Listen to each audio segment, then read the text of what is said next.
Ce programme vous est présenté par la région Grand Est.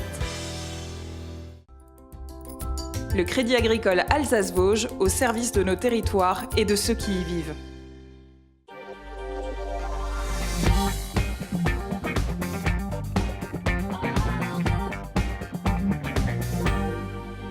Madame, monsieur, bonsoir, bienvenue pour une heure d'actualité 100% Alsace, 100% régionale.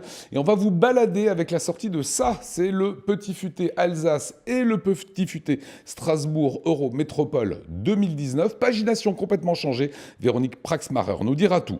Un petit air de famille nous conduira un air de vacances nous conduira en Sicile avec Emmanuel Monod. Et tout à l'heure, en fin d'émission, avoir à faire by Célia, tous nos programmes, et notamment ce documentaire à ne pas manquer sur les éco-gestes. Avant cela, c'est bien sûr le JT, Camille Roland.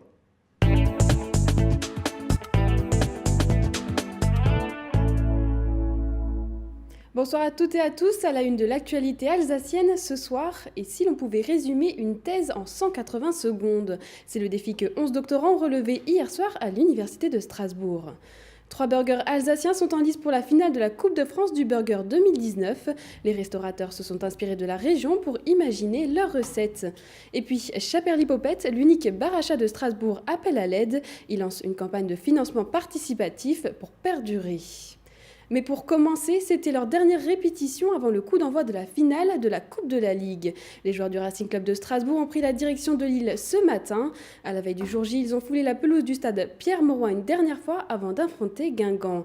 Mathieu Chanvillard et Marine Zis ont pu assister à leur entraînement. Et oui, c'est sur cette pelouse du stade Pierre-Mauroy que les Strasbourgeois sont venus effectuer leur dernier entraînement avant cette finale tant attendue de samedi soir. Petit entraînement, une petite heure entre 17h et 18h avec un groupe complètement élargi. 23 joueurs, c'est l'effectif que Thierry Leray a emmené ici dans le Nord. Les Strasbourgeois sont arrivés ce matin en avion du côté de Lille. 23 joueurs, il faudra évidemment en éliminer 5 pour arriver au 18 de la feuille de match.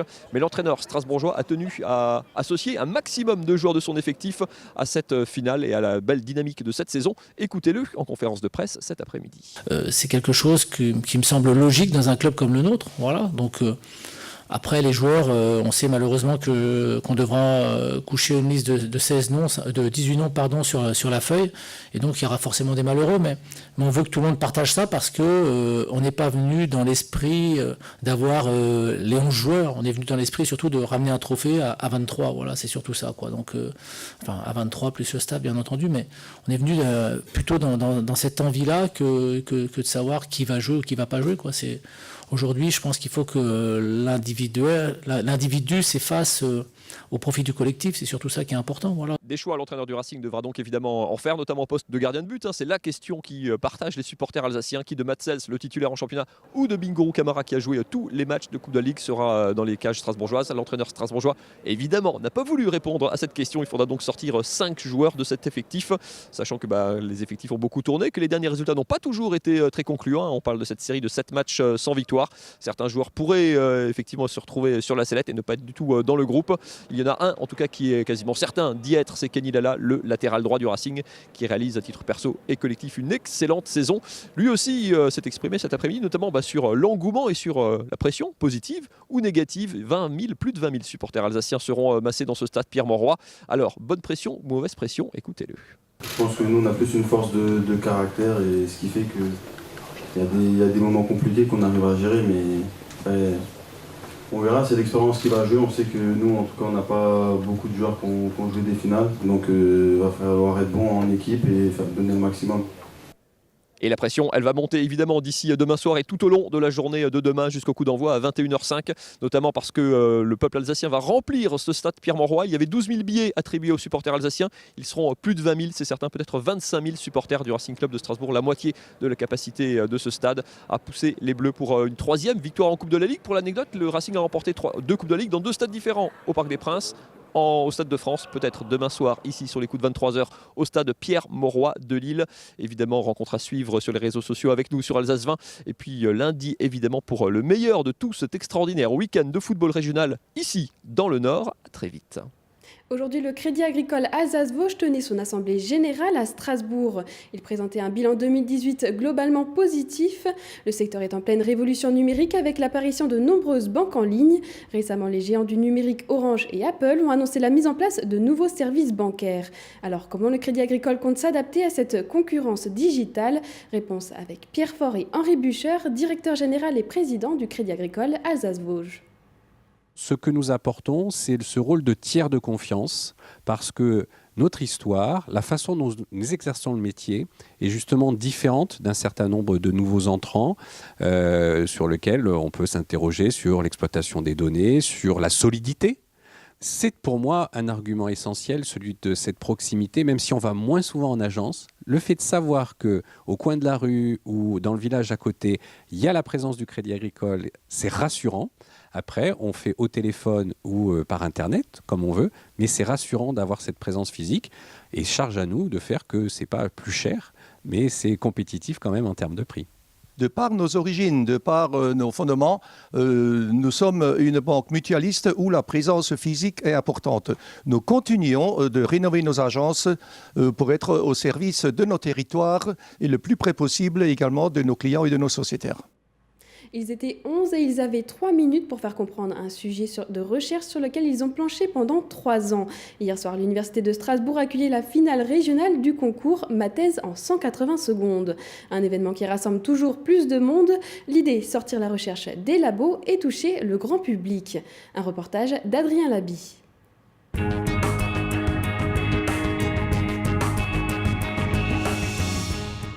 Et donc la première candidate est Blandine Chazarin. Quel rapport entre les ours bruns et la conquête spatiale? Pour l'heure, aucun. Mais grâce à Blandine Chazarin qui étudie l'hibernation des plantigrades, un jour peut-être les cosmonautes pourront passer plus de temps dans l'espace. Il était là l'enjeu de ma thèse, comprendre comment l'ours brun, lui, préservait ses muscles. Pour percer son secret, comparer le muscle d'un ours qui hiberne avec le muscle d'un ours qui est actif semblait un bon début. Et mon chef savait où trouver des ours en plein... Hier soir, la jeune femme participait au concours Ma thèse en 180 secondes. Objectif, rendre compréhensible l'objet de sa recherche en 3 minutes montre en main. Un exercice de vulgarisation auquel se sont livrés 11 doctorants devant un amphi bondé de l'Université de Strasbourg. Depuis 6 ans, ce concours national bat des records et attire nombre de jeunes chercheurs. Une façon de sortir du train-train des labos, de se donner un challenge, mais aussi un exercice pour préparer l'après-doctorat. J'ai toujours rêvé d'enseigner parce que j'aime transmettre ce que je sais. Et je pense qu'au bout d'un moment, il faut savoir transmettre en dehors de son milieu scientifique pour être vraiment quelqu'un de compétent et de pédagogue. Et du coup, ce concours-là, c'est un bon moyen d'apprendre et de comprendre comment communiquer avec tout le monde. Sous le regard d'un jury venu des mondes de la recherche, de l'enseignement et des médias, les étudiants vont devoir attirer l'attention et faire comprendre des recherches complexes. Pour y parvenir, une touche de stand-up, un zeste d'humour et quelques références pop culture.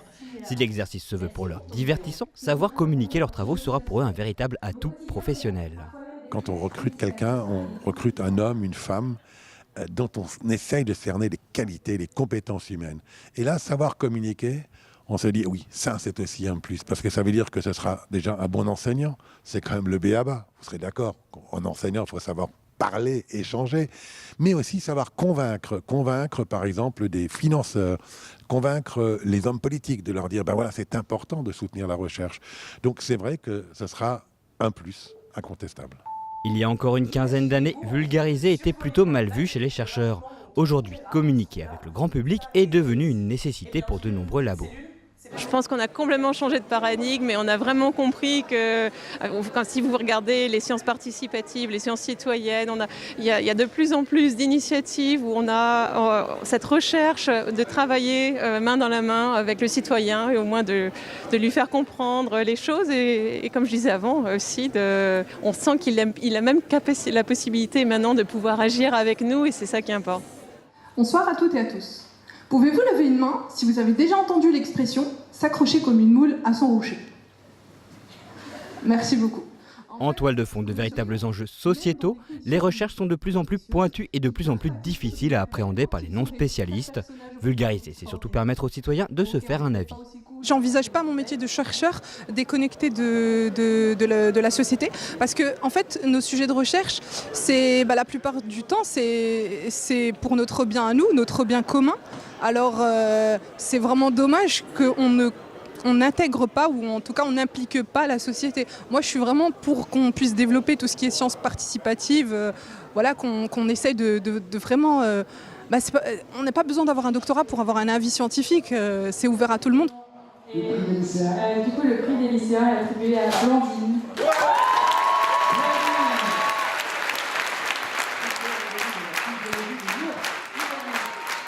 Blandine Chazarin et Farah Boueda vont continuer l'aventure en demi-finale à Paris. Résultat définitif du concours en juin 2019. Quant à savoir si les ours pourront aider les cosmonautes, il faudra encore attendre quelques années. Et si le vainqueur de la Coupe de France du burger était alsacien? 3 restaurateurs du Haut-Rhin sont qualifiés pour les phases finales de la compétition. Cette année, ils ont rivalisé d'imagination pour proposer une recette 100% alsacienne en lien avec la thématique du concours Goût des régions. Lundi prochain, ils s'affronteront avec 2 autres candidats du Grand Est pour la finale. Marine Dissé est partie à la rencontre de 2 candidats. Symbole de la restauration rapide outre-Atlantique, le burger s'est peu à peu francisé. Et cette année, il va même se régionaliser. À Altkirch, Omar, gérant de l'Escale Burger, participe pour la 2e fois au concours du meilleur burger français. Originaire du Haut-Rhin, il souhaite faire un clin d'œil à sa région avec sa recette baptisée l'Orinois. Donc on a voulu faire un petit jeu de mots avec le O, avec l'accent circonflexe et Rhinois, pour rappeler le Haut-Rhin. Puis voilà, donc le fromage est de Münster. Le boulanger, c'est notre boulanger local qui nous a fait le pain. Le boucher, pareil, c'est un boucher local avec qui on travaille. Donc là, on est 100% Orinois, quoi. Après avoir terminé dans les 40 premiers sur plus de 300 concurrents, il compte faire mieux cette année. 3 mois ont été nécessaires pour élaborer sa recette, pour avoir le bon pain et les bons ingrédients. L'idée, avoir un burger gourmand et équilibré. C'est une alliance de goût, c'est important. Donc on a vraiment voulu faire un burger qui soit assez équilibré, assez goûtu. Que ce soit dans la texture, que ce soit vraiment dans l'équilibre, que ce soit pour le pain, que ce soit pour la sauce, que ce soit pour les ingrédients qu'on a utilisés. On a vraiment voulu faire en sorte que tout soit équilibré pour qu'on ait le maximum de saveur. Ainsi, avec l'originalité de son pain bicolore fait de cumin et de charbon végétal et ses produits locaux, il compte bien surprendre et ramener la coupe à la maison. Mais il n'est pas le seul concurrent régional au Casino Barrière de Blotzheim, c'est toute une équipe qui présentera son Casbah Burger. C'est vraiment un projet d'entreprise, c'est-à-dire que c'est pas une personne. Alors il fallait une personne physiquement qui va préparer le concours. Ça, c'est le concours qui le définit comme ça. Donc cette année, c'est Nicolas Guisler qui travaille chez nous et qui a également assisté la personne qui a préparé le concours l'année dernière. Le burger est déjà une des spécialités de l'établissement qui en vend 500 chaque week-end. Cette nouvelle recette sera intégrée à la carte dès la fin du concours. La démarche éco-responsable avec la limitation du gaspillage et l'approvisionnement de proximité est aussi un élément clé pour remporter la compétition. On a voulu une recette vraiment alsacienne. Ça va du pain jusqu'à tous les ingrédients et de saison, puisqu'on a la sauce bibalakas, on a la livèche, vous avez de la Tom Welch donc au pinot gris, et puis vous avez également le chou rouge déglacé au Melfort, donc avec des oignons jaunes de Mulhouse, donc c'est difficile de faire plus alsacien. À quelques jours de la finale, c'est le moment des derniers préparatifs. Après quelques tests, le cuisinier doit encore maîtriser le chronomètre. L'enjeu, cuisiner 3 burgers identiques en 25 minutes. Le cadeau de départ d'un collègue, le voyage au bout du monde d'un couple d'amis ou encore une entreprise en difficulté. Le financement participatif permet de sauver de nombreuses situations. À Strasbourg, un café un peu spécial y a recours et espère récolter quelques dons pour continuer son activité. Après une saison hivernale difficile, le bar à chat de Nathalie Berlot a besoin d'un peu d'aide financière.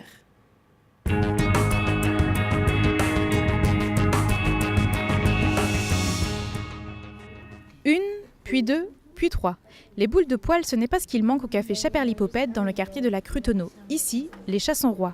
Les clients peuvent bien évidemment siroter leur boisson, mais ils viennent avant tout pour câliner. Le Chaperlipopette Café, c'est un bar à chats où les chats sont rois, puisqu'ils vivent ici. Et donc, il y a une fratrie, ils sont un groupe de 9 chats. Et donc, c'est leur lieu où ils habitent. Donc, les gens ils peuvent prendre un café et puis passer un moment avec les chats, jouer avec eux. Les chats leur amènent un bien-être. Souvent les gens me disent quand ils rentrent ici, ils sont apaisés. Dans ce café, les clients doivent montrer patte blanche, désinfection des mains et interdiction de réveiller les chats, c'est la règle. Un concept qui débarque tout droit du Japon avec les Neko Café, en français bar à chat. Ce bar unique à Strasbourg a ouvert en 2016. J'ai beaucoup de clients fidèles qui reviennent et qui ont leur chouchou. Donc à chaque fois, ils jouent avec les chouchous, ils attendent que le chouchou soit réveillé pour pouvoir jouer avec. Avant, Nathalie était bénévole à la SPA, mais les matous, elle les aime toujours autant et continue de trouver des familles aux chatons qui en auraient besoin. On a tout le temps l'adoption derrière des chats et après, là maintenant ça va être la période des chatons. Donc en 2 ans et demi, on a fait une centaine d'adoptions déjà. Et donc là, on a à nouveau déjà les mamans avec les bébés qui arrivent, qui sont prêts à être adoptés. Mais le royaume de Duchesse, Berlioz, Olaf et les autres est en danger. La saison fut difficile et les finances s'en ressentent. On a eu, comme tout le monde, en mois de décembre, un peu décembre catastrophique. Donc on m'a mis l'idée de faire une cagnotte. Et donc du coup, on a mis cette cagnotte en place. C'est pour pour que le lieu puisse continuer à vivre.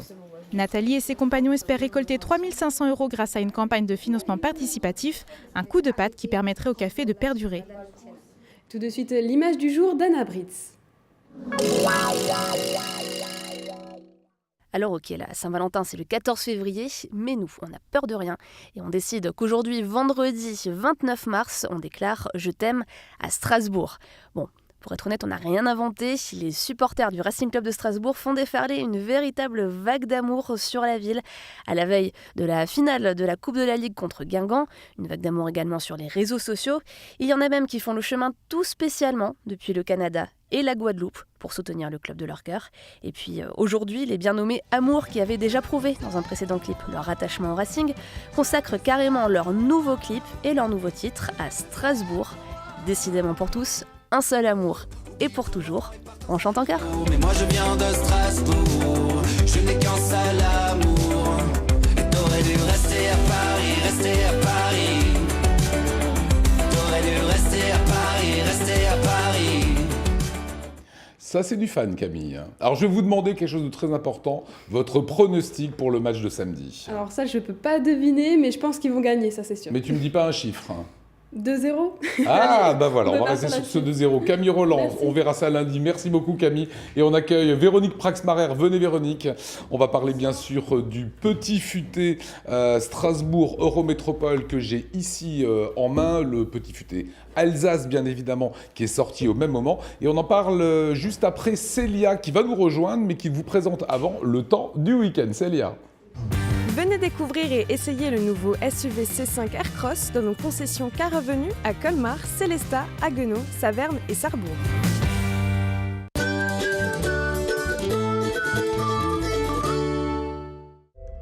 Bonjour à toutes et à tous, je suis ravie de vous retrouver pour votre météo de ce week-end et on commence par votre samedi matin. Un grand soleil prévu sur l'ensemble du territoire transfrontalier avec des températures qui sont légèrement en hausse par rapport aux jours précédents, mais ça reste quand même plutôt frais. Comptez 5 degrés prévus de Wissembourg à Colmar en passant par Strasbourg, 4 degrés. Ce sera pour Mulhouse ou encore Baldersheim, 1 degré prévu du côté de Saverne. L'après-midi, pas de grand changement, toujours un beau soleil à l'horizon seul, un petit peu plus de nuages, un ciel un peu plus voilé prévu pour le col de Saverne. Pour le reste du territoire, ce sera bien sûr un énorme soleil prévu partout et des températures qui grimpent en ce samedi après-midi. Comptez 19 degrés de Strasbourg à Colmar, 18 degrés pour Mulhouse, 18 degrés également du côté de Wissembourg ou encore de Bâle, 17 degrés la minimale, toujours pour Saverne.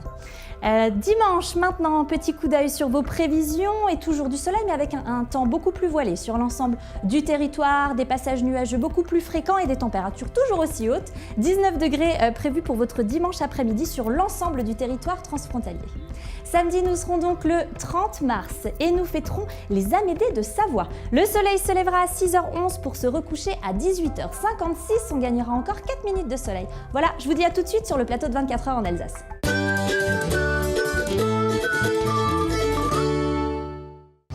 Venez découvrir et essayer le nouveau SUV C5 Aircross dans nos concessions Car Revenu à Colmar, Célestat, Haguenau, Saverne et Sarrebourg.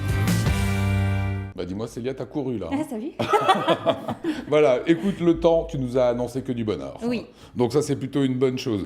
Le petit futé, je vais vous montrer, tiens, celui-ci c'est le Strasbourg Eurométropole, il y a bien sûr le Mulhouse qui sort, l'Alsace qui sort, et j'avais une première question à vous poser Véronique Praxmarer, puisque vous êtes la responsable d'édition de tous ces guides, c'était quoi de neuf cette saison en Alsace ou dans l'Eurométropole 2019 ? Sauf que je connais très bien le petit futé, et que là c'est plus quoi de neuf, c'est que tout a changé. Quoi. Tout a changé. Qu'est-ce qui s'est passé ? Ça c'était avant. Venez, je vais montrer les deux, tiens. C'est vraiment drôle, voilà. Ça c'est avant. Avant, après. Ça c'est après. Donc, c'est très épais, c'est beaucoup plus fin. La pagination a totalement, on a quelques pages qu'on va voir dans un instant. Mais voilà, pourquoi ces grands changements ? Mais c'est une nouvelle mouture, hein, c'est un toilettage complet, c'est un défi qui a été relevé en fait, puisque c'est un guide, mais aussi un magazine, et qui vous accompagne tout au long de l'année, dans votre vrai. quotidien. On peut le dire comme ça, je vous propose On peut le dire comme ça. Ce petit futé en images, regardez.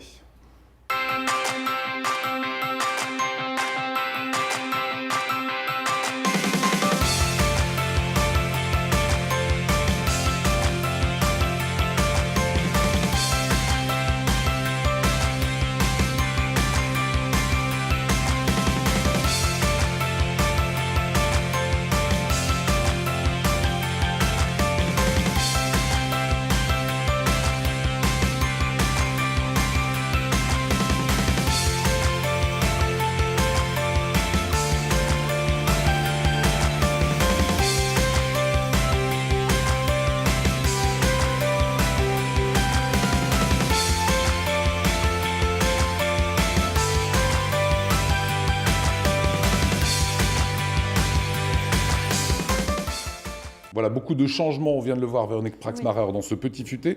Et notamment une ville comme l'Eurométropole, on a toujours l'impression évidemment qu'il y a des choses qui bougent, etc. Mais vous avez rubriqué ce qui bouge. Regardez, c'est là où on se rend compte qu'une ville est en éternel mouvement. Les quais de l'île, le tram qui est en sérail, des déplacements citadins en trottinette, le parc sans tabac, stationné moins longtemps, etc. C'est important de rubriquer comme ça aujourd'hui ce petit futé. Bien sûr, parce que tout va tellement vite qu'en fait, c'est bien d'avoir aussi sur du papier un peu un recensement de tout ce qui a bougé dans la ville. C'est ça recense finalement les manifestations, les lieux, tout pour se déplacer, se loger, se restaurer. Mais du coup, moi, j'ai toujours acheté le petit futé quand je me déplaçais à l'étranger ou dans d'autres villes. Mais là, il peut vraiment être utile pour les Alsaciens qui souhaitent sortir, faire plein de choses. Il est utile pour tout, parce qu'en fait, même, vous avez des moments de lecture, en fait, puisqu'il y a cette partie magazine. Lorsque vous êtes, mettons, dans une salle d'attente, puisque le guide va être offert dans les salles d'attente. Des médecins. Des médecins. Alors, qu'est-ce qui a bougé ? On vient de le voir, vous dites que c'est un côté magazine. Oui. Regardez les personnalités qui sont marquantes de l'année. On est très fiers d'ailleurs d'avoir évidemment notre Sabrina Keller qui chronique tous les mardis sur Alsace 20, la présidente de Femmes de Foot. Voilà, vous mettez, et ça c'est important aussi pour vous, des gens à l'honneur. Oui, on met des gens à l'honneur pour des particularités mais complètement différentes, comme vous pouvez le voir. Nawelka, la chanteuse, voilà. Franck Meunier, le restaurateur. Il y a des coups de cœur cette année qui sont rubriqués également dans ce petit futé. Coup de cœur important pour vous ? Oui, on a 35 coups de cœur. Ce sont des tops, en fait, qui vont changer l'année prochaine, évidemment, puisqu'on met le focus là sur certains. Pourquoi ? Parce qu'ils nous ont plu pour une caractéristique particulière. Voilà, si on peut revoir les coups de cœur, ils sont sympas. Il y a même l'industrie magnifique, évidemment. Alsace 20 y était totalement associé. C'est ce mammouth de Soprema et d'Aquatic qui a fait le buzz de façon assez incroyable et qui a nourri l'imaginaire de tous les Alsaciens et des touristes. Et qui reste dans le cœur, en fait, de chacun, je crois. Voilà, et on ne peut pas ne pas passer contre le média qui compte en Alsace, c'est aussi dans ce petit futé. On était très contents, voilà. C'est évidemment notre télévision avec toute l'équipe. Voilà, c'était le petit coup d'œil, mais effectivement, celui qui l'achète a une manne d'informations. Une manne d'informations et aussi, grâce aux interviews, il peut voir des personnes complètement différentes ou des entreprises complètement différentes sous un œil différent, puisque le petit futé, avant tout, essaie toujours d'être un peu à l'écart, hein, dans le sens différent des autres. Et quel est votre public justement? Est-ce que c'est plutôt les familles? Est-ce que c'est plutôt les jeunes qui vont chercher à sortir, à trouver des bons plans pour manger jusqu'à minuit à Strasbourg? C'est un public assez large, on va Ouais. dire, hein, puisque vous trouvez de tout. Vous trouvez les valeurs sûres, les restaurants, mais aussi tout ce qui peut être insolite. Donc je pense qu'on touche vraiment tout un panel de lecteurs très très différents. Alors la question de Célia, en fait, elle a du sens, Et parce qu'on sait qu'aujourd'hui, voilà, la plupart des gens, ils prennent leur téléphone portable, ils vont chercher les informations, etc. C'est une redoutable concurrence pour vous, sauf que vous faites une version numérique. Oui, on a une version numérique qui est en pleine expansion depuis 10 ans. Le guide est en format numérique. D'ailleurs, lorsque vous l'achetez, le format numérique est offert. Ouais. Et de plus, lorsque vous allez sur le site, vous allez trouver énormément d'établissements qui ne sont pas sur le guide papier, évidemment. Alors que si on regarde effectivement le guide de l'an passé, hein, tout petit, etc., beaucoup plus épais par rapport à celui-ci, Oui. est-ce à dire que vous avez dû faire l'impasse aussi sur des salons de thé, des restaurants, des coiffeurs, puisqu'il y a tout, hein. Voilà, on a fait l'impasse sur le guide papier, mais pas sur le web. Oui, parce qu'ils y sont tous. Parce qu'ils y sont tous. Voilà, comment on se renouvelle chaque année? Comment En c'est qui étant, derrière le petit futé, en fait, alors, derrière vous, derrière, Véronique? Je les regarde, auteurs, voilà. les auteurs, Ouais. évidemment, qui sont essentiels. Hein. Qui sont ces auteurs? Alors, ce sont des locaux, puisque... C'est des étudiants, c'est... Pas forcément, il y a des personnes d'univers complètement différents, il peut y avoir des gens qui travaillent déjà, ça va être donc comment dire, un plus dans leur vie, parce qu'ils sont toujours dans la curiosité, dans l'éveil, donc ça c'est très bien. Après des personnes plus jeunes, ça dépend, on n'a pas vraiment des critères prédéfinis. On peut tous devenir auteur? On peut tous, oui. Après D'accord. certains tests d'écriture, mais on peut tous devenir auteur. Il y a On pas de vous informe, problème. on vous dit tiens, il y a un nouveau Oui. restaurant qui a ouvert là, il y a un spa ici en devenir, et ça vous allez quoi, le vérifier après? On va le vérifier, oui. Et vous allez après l'intégrer à ce... L'intégrer s'il correspond à nos critères, hein, évidemment. Un dernier mot, je voudrais qu'on vienne effectivement sur l'aspect numérique de la chose. J'achète ça, comment je le mets en version numérique? Je fais comment? Vous avez un code à l'intérieur? Et le code, je le rentre? Oui, voilà, vous le rentrez et vous avez l'intégralité du guide hein, sur votre tablette ou téléphone. Aujourd'hui en Alsace, il y a l'Eurométropole, il y a Mulhouse. Oui, Colmar, Ouais. le guide Alsace qui reprend le Bas-Rhin et le Haut-Rhin, et puis tout le Grand Est. Voilà, l'Alsace, on l'a, on va vous le montrer, en tout cas la pagination et la couverture. Et on a effectivement voilà, ce petit Strasbourg et l'Alsace où il y a tout le Bas-Rhin et le Haut-Rhin représentés. Vous restez avec nous, Véronique. Dans un petit instant, un petit air de vacances. On va tout simplement partir du côté de la Sicile et avoir à faire by Célia, hein, toutes les bonnes sorties. C'est juste après ça.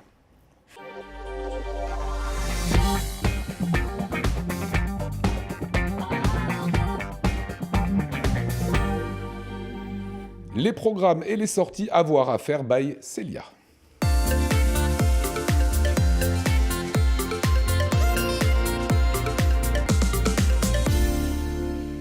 Et on commence par un doc inédit à la une sur Alsace 20, ça s'appelle Michel et les siens, une photographie. Et c'est la réalisatrice Amélie Cabossel qui suit Michel. Michel, c'est une veuve de 84 ans qui habite des Blanches-Terres. C'est un lieu-dit déserté de Lorraine.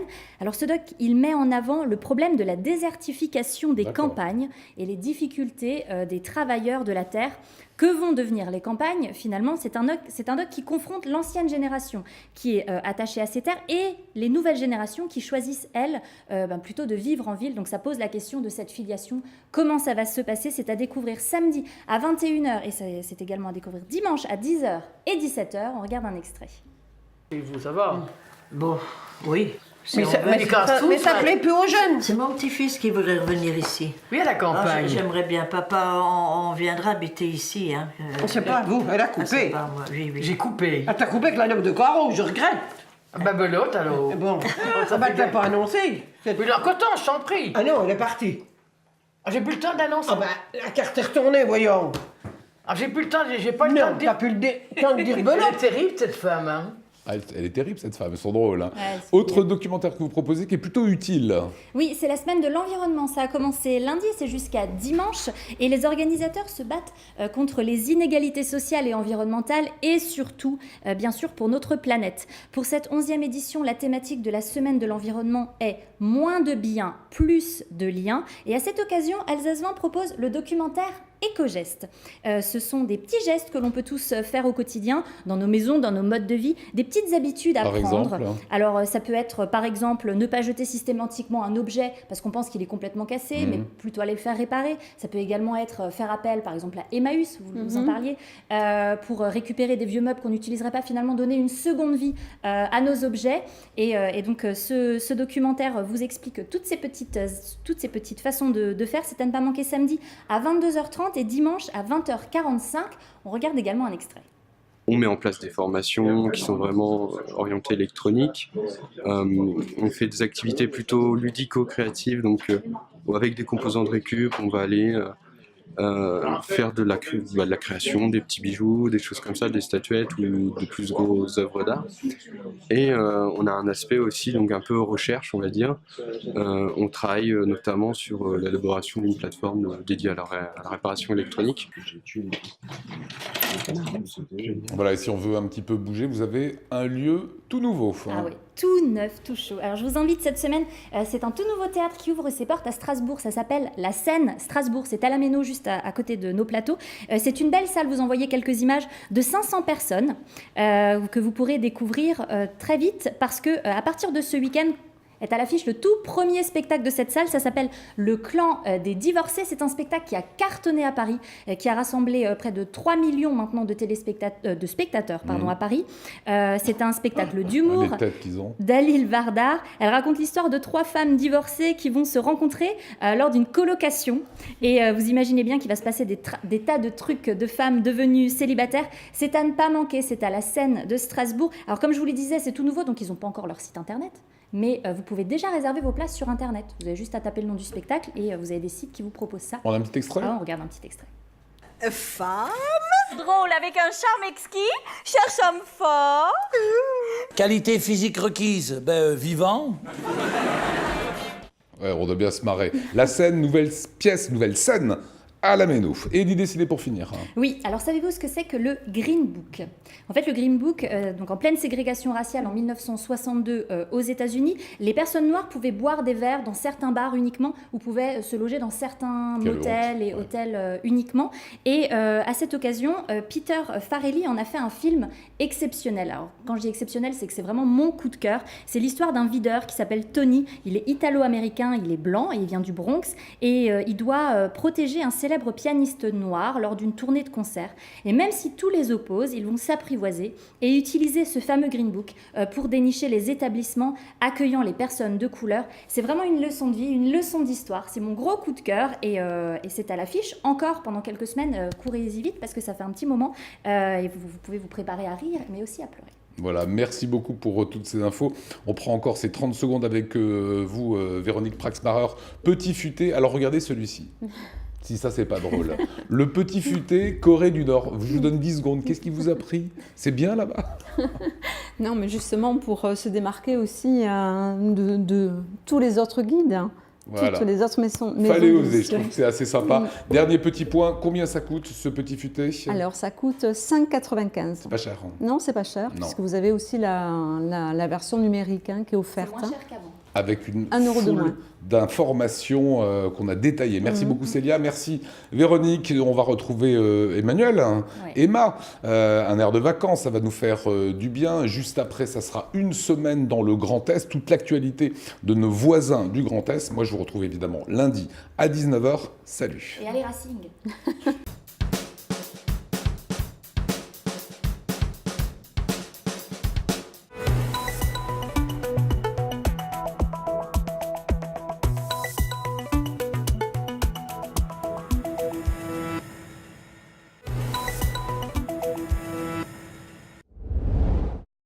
Et depuis le 20 mars, les habitudes des automobilistes sont quelque peu chamboulées à l'échangeur de boulets sur l'autoroute A4. C'est pas très pratique.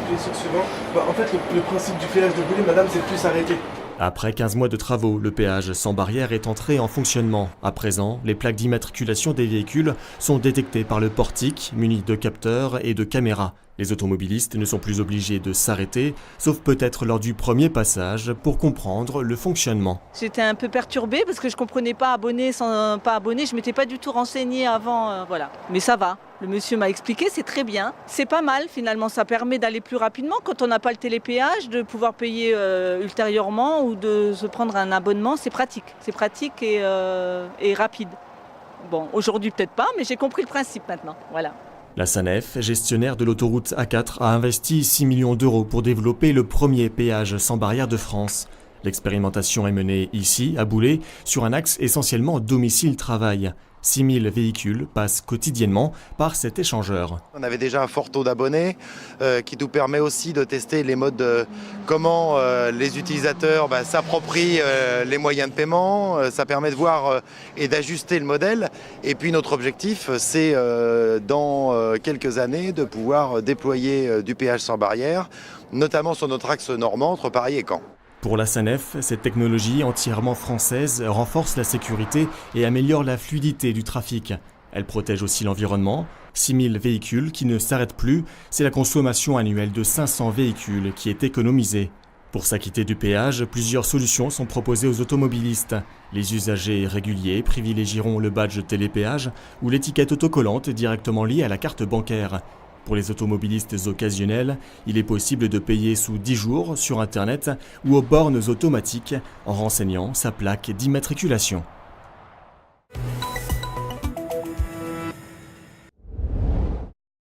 Sa vie a basculé le 26 avril 2014. Dans un accident de la route, Charlie Lévesque perd son meilleur ami. Le conducteur de la voiture était alcoolisé, Charlie l'ignorait. Il roulait trop vite. On lui a dit de ralentir. Donc c'était à Montpellier, vers Nogent-sur-Seine. Mon meilleur ami a dit « Hey mec, moi je tiens la vie ». Malheureusement, c'est lui qui est parti. Perte de contrôle du véhicule dans le virage, 160 au lieu de 60, vitesse estimée par la police. Charlie ne se souvient pas du choc. Elle se réveille dans un hôpital parisien. Son avant-bras droit a dû être amputé. L'amnésie post-traumatique l'empêche de réaliser ce qui s'est passé. J'étais dans le déni de croire qu'on allait encore frapper à ma porte, que mon meilleur ami allait frapper à ma porte et que c'est un cauchemar. J'ai voulu me confronter aux photos de l'accident. Je suis même retournée sur les lieux pour m'imprégner des lieux, pour raviver mes souvenirs. À l'heure actuelle, je peux confirmer qu'il y a des pièces du puzzle qui me manquent. Durant 5 ans, en plus des douleurs et de la réadaptation aux gestes quotidiens, Charlie passe par de nombreux sentiments. Aujourd'hui, elle estime avoir passé un cap. Ça a été constructif aussi, la haine et la vengeance, et ça m'a aidée au départ. Maintenant, je suis plus apaisée envers moi-même. J'ai eu la culpabilité de vivre pendant des années, mais maintenant, je ne culpabilise plus de vivre. On était tous conscients de monter dans la voiture, et malheureusement, ça lui est arrivé. Je le porte tous les jours, ce manque sur mes épaules. Et il n'y a pas que le manque de mon bras, c'est surtout lui. En hommage à son meilleur ami, en septembre dernier, Charlie a créé l'association Grâce à la parole de l'ange. Avec son ami Vladi, assistant d'éducation, elle souhaite démarcher des établissements scolaires pour faire de la prévention. Ça n'arrive pas qu'aux autres en fait. C'est vraiment le message que je veux faire passer, parce qu'à l'époque je me sentais invincible comme tout jeune. Et au final, ça m'est tombé dessus comme ça pourrait tomber à n'importe qui. Stupéfiants, médicaments, smartphone, alcool, vraiment pour moi c'est global. Le constat que je fais, c'est que les jeunes, soit ils se sentent pas concernés, soit les dangers de la route, c'est presque comme un défi ou comme un jeu. C'est presque une façon de se mettre en avant que de faire le fou en voiture. Ils ont des 208, ils se prennent pour Vin Diesel, sauf qu'ils se rendent pas compte que la vie c'est pas un jeu et que une fois que la vie elle est finie et qu'ils ont pas de deuxième chance. Je pense que le fait de rencontrer Lily, ça peut tout de suite leur faire prendre conscience que oui ça existe et dans l'entourage, pas que à la télé ou sur internet. À travers les réseaux sociaux, Charlie soutient également des victimes de la route et leurs familles. À 28 ans, elle a donc retrouvé un certain équilibre dans cette nouvelle partie de sa vie. Elle est aujourd'hui agent des finances publiques et son mariage est prévu d'ici la fin de l'année.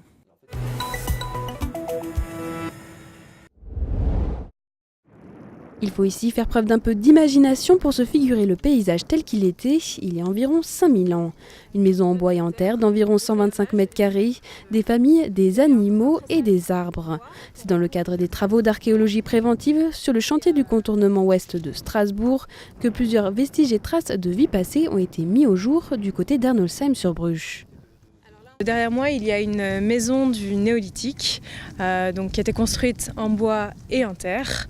Le bois a pourri et la terre s'est désintégrée, mais on retrouve les fondations de la maison qui apparaissent sous la forme de taches plus foncées dans le sol naturel qui est jaune. On va étudier ces traces et on va pouvoir reconstituer l'élévation de la maison, les murs, le toit.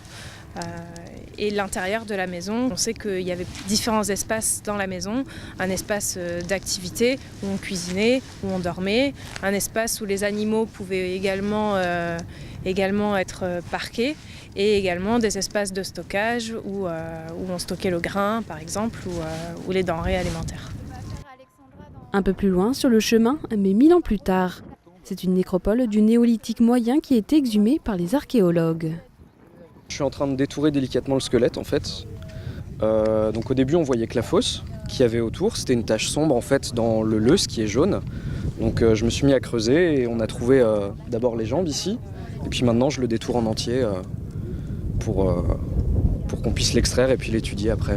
Ça se casse un petit peu parce qu'il y a les racines qui ont fait un peu exploser les os, il y a les terriers qui ont remué un peu tout ça aussi, que ce soit du ver de terre ou des campagnols ou du hamster. Et donc les os sont friables, mais on voit à quoi ils ressemblent et globalement ils sont en bon état. 20 squelettes ont été découverts ici. Ils seront ensuite envoyés à Sélestat, au siège d'archéologie Alsace, pour être étudiés.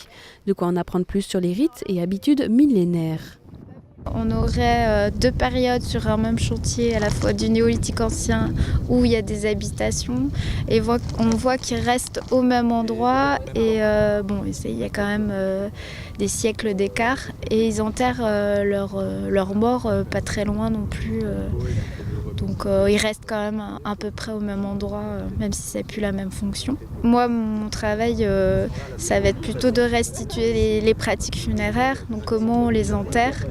Donc voilà, si on les enterre directement dans une fosse, on les recouvre de terre, ou alors si on met par exemple une planche ou de la végétation pour fermer cette fosse, ou si on les met avec des vêtements.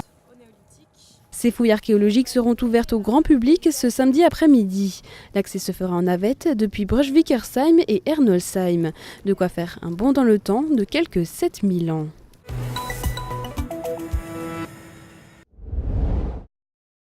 Bientôt, ces plafonds traverseront l'Atlantique, direction Los Angeles, au célèbre musée Jean-Paul Getty.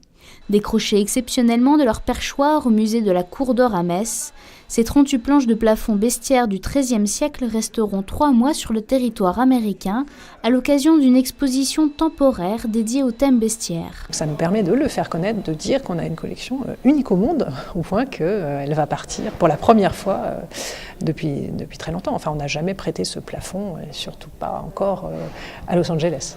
Décrocher les planches et les nettoyer, ce petit trésor demande de le bichonner.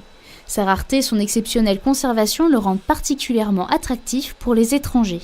Ce plafond peint en bestiaire du XIIIe siècle est absolument unique et il intéresse beaucoup les Américains dans le cadre de cette exposition parce qu'il parle de l'univers artistique et culturel des gens du Moyen-Âge, en particulier des chanoines de Metz qui avaient au XIIIe siècle commandé ce décor peint pour leur demeure. Ce prêt se révèle prestigieux pour le musée messin qui confie pour la première fois aux États-Unis autant d'histoire locale.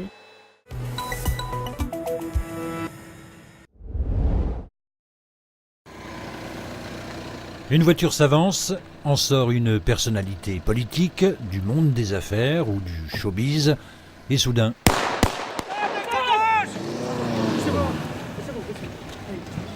Vous ne verrez pas leur visage, on ne vous donnera pas davantage leurs identités, ce sont d'anciens policiers, gendarmes ou militaires de carrière, mais pas que, et qui ont choisi de se reconvertir ou de se perfectionner dans la protection rapprochée et suivent durant cette semaine et en immersion totale un stage tant théorique que pratique au centre de formation Sécurité Diamant. Et après, donc pointe avant. Situé au cœur de la forêt vosgienne à Belleval, près de Senones, ce site unique dans le Grand Est, à peine une demi-douzaine en France, est une ancienne pisciculture de 4 hectares sur lesquels 2 instructeurs, anciens membres des unités spéciales de l'armée et de la gendarmerie, aguerris au dispositif d'État et missions privées, peuvent à loisir distiller leur savoir-faire. La demande existe, exemple avec Pika venu tout droit de Bretagne. Je suis ancien militaire de la Marine nationale et du coup je travaille dans la sécurité privée donc depuis 5 ans maintenant. C'est vraiment une continuité de ce métier, de rester dans la branche de sécurité qui va me permettre d'évoluer et puis de voir autre chose, de pouvoir peut-être partir à l'étranger, de travailler pour des personnes différentes, travailler avec des groupes complètement différents. On vient en L là, d'accord, et on vient simplement taper. Merci monsieur. Il y a besoin de ce genre de centre de formation? Oui, il y en a besoin. Quand on voit au jour d'aujourd'hui le monde, comment il évolue, malheureusement, il faut absolument que les personnes qui veulent soit changer d'orientation professionnelle ou alors se perfectionner aient vraiment une formation qui soit adéquate aux menaces qui existent. Il faut le savoir, très peu d'agents de protection rapprochés ou de chauffeurs sécurité ont le droit de porter des armes létales pour protéger, c'est leur jargon, l'autorité. Bouge pas! Bouge pas! D'où l'entraînement qui est plus dur que la mission elle-même. Entraînement difficile, guerre facile, hein, c'est un dicton qui circule beaucoup dans les milieux militaires. Ils sont obligés d'avoir quand même une relativement bonne condition physique. S'ils ne l'ont pas, ils vont l'acquérir pendant le stage, puisque vous avez vu derrière vous, on a quand même un parcours commando qui n'est pas forcément très facile. On a également, ils courent tous les jours, enfin un jour sur deux ils courent, un jour ils font de la muscu ou du crossfit. Donc plus les séances de sport de combat régulières. Donc ça fait des bonnes semaines. Ils ne sont pas couchés avant 23h, ils sont levés à 6h, à 7h ils attaquent le sport. Ils ont minimum 8 heures de cours par jour plus le soir. Donc vous voyez, ça fait vraiment des bonnes semaines. Ici à Belleval, on propose une quinzaine de stages d'initiation et de perfectionnement qui vont du travail en cortège à la survie en milieu hostile, en passant par la palpation, la gestion de conflits, la mise en sécurité, le reportage en zone de guerre, ou bien encore la prévention du terrorisme et les risques d'attentats. C'est vous, madame ?